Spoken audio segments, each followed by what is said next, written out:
បាទជំរាបសួរបងប្អូនកូនក្មួយអ្នករៀនភាសាអង់គ្លេសទាំងអស់គ្នាជួបជាមួយខ្ញុំ Mr. Ray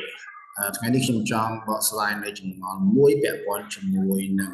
បងឬក៏បងម្នាក់ដែលគាត់បាន comment នៅលើវីដេអូរបស់ខ្ញុំទាក់ទងជាមួយនឹងការប្រើប្រាស់នៅ because of ហើយនឹង YouTube ណាបងឬក៏បងគាត់បាន comment យ៉ាងដូចនេះណាគាត់ថា we do not use because of for negative reason ចឹងគាត់ថាយើងអត់ប្រើ because of សម្រាប់ហេតុផលអវិជ្ជមានទេ instead we use due to ចឹងចំនួនឲ្យវិញគឺយើងប្រើ due to អញ្ចឹងថ្ងៃនេះយើងនឹងមកបកស្រាយជាមួយគ្នាទាក់ទងជាមួយនឹងការប្រើប្រាស់នៅ because of ហើយនឹង due to ដោយសារតែពីរនេះគឺប្រែមកជាភាសាខ្មែរយើងគឺនៅដូចគ្នាប្រែមកថាដោយសារតែ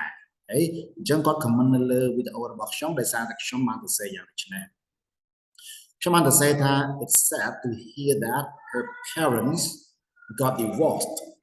because of arranged marriage អញ្ចឹងខ្ញុំបានសរសេរតាក់ទងជាមួយនឹងបទបង្ហាញមួយរបស់កូនសិស្សរបស់ខ្ញុំដែលគាត់បានធ្វើបទបង្ហាញតាក់ទងជាមួយនឹងគ្រួសាររបស់គាត់ដែលលែងលះគ្នាដោយសារតែការរៀបអាពាហ៍ពិពាហ៍ដែលមានការផ្សំគុំដោយចាស់ទុំអញ្ចឹងកន្លែងនេះខ្ញុំប្រើពាក្យថា because of arranged marriage អញ្ចឹងគាត់ក៏បានឆ្លើយតបមកខ្ញុំវិញតាក់ទង comment ហ្នឹងគឺតាក់ទងជាមួយនឹងការប្រើប្រាស់ because of និង YouTube ឥឡូវយើងមើលទាំងអស់គ្នាតើគេប្រើ because of ហើយ YouTube យ៉ាងដូចម្ដេច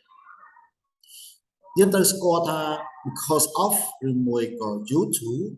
គឺយើងប្រើជាមួយនឹង noun ណាឬមួយក៏ noun phrase អីចឹងដោយសារតែឲ្យបូកជាមួយនឹង noun ឬក៏ noun phrase ហ្នឹងយើងប្រើរបៀបប្រើរបស់ because of និង due to ន័យវាគឺស្មើគ្នាណាគឺដោយសារតែឥឡូវខ្ញុំមើលការបញ្យល់មួយនៅទីនេះគេបញ្យល់ថា due to ហើយនឹង because of គឺមានលក្ខណៈស្តៀងគ្នាក៏ប៉ុន្តែការប្រើប្រាស់របស់វាខុសគ្នាបន្តិចត្រង់ថានៅពេលដែលយើងប្រើ due to គឺយើងចង់សំដៅទៅលើ reason for a noun អូខេយើង present reason for a noun យើងមើលឧទាហរណ៍នេះមួយ the traffic jam was due to a terrible accident at the intersection អញ្ចឹងកន្លែង the traffic jam នេះវាជា noun អូខេអញ្ចឹង was due to នេះណាគឺតកតងជាមួយនឹងការប្រើប្រាស់ due to យើងមើលកន្លែងនេះវិញគេប្រើ because of ដោយសារតកតងជាមួយនឹង present reason for an action ចុះឧទាហរណ៍ the traffic jam happened អូខេយើងមើល keyword នេះគឺកន្លែងពាក្យថា happen នេះហើយដែលជា verb ដូច្នេះហើយបានជាគេប្រើជាមួយនឹង because of អញ្ចឹងបើសិនជាគាត់និយាយតកតងជាមួយនឹង negative reason ឬក៏ negative result អានេះគឺដូចគ្នាគ្នា terrible accident អានេះក៏ terrible accident អញ្ចឹងន័យវាគឺ negative ដូចគ្នាអូខេគឺន័យវា negative ដូចគ្នាអញ្ចឹងហេតុនេះបានជាកន្លែងនេះគេប្រើ because of កន្លែងនេះគេប្រើ due to ដោយសារតែកន្លែងនេះវាតកតងជាមួយនឹងការមាន verb មួយ happen នេះបានជាគេប្រើ because of ហើយនៅកន្លែងនេះកន្លែង verse នេះវាគឺជា verb ដែរប៉ុន្តែជាប្រភេទ verb to be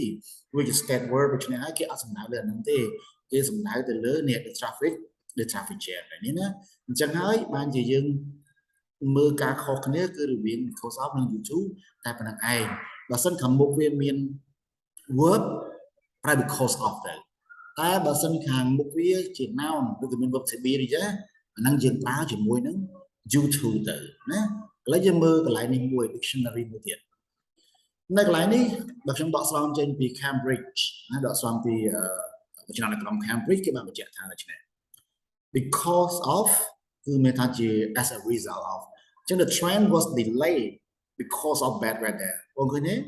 bad weather នេះក៏ជា negative result ដែរហើយបើគេប្រើ because of អញ្ចឹងវាអត់ពាក់ព័ន្ធជាមួយនឹង negative result ឬក៏ positive result ទេវាពាក់ព័ន្ធជាមួយនឹងពាក្យខាងមុខវាអញ្ចឹងខាងមុខវាគឺ delay ជា verb ដូច្នេះហើយបានយើងប្រើជាមួយនឹង because of ហើយឥឡូវយើងមើលឧទាហរណ៍តែកន្លែងនេះយើងគួរប្រើ because of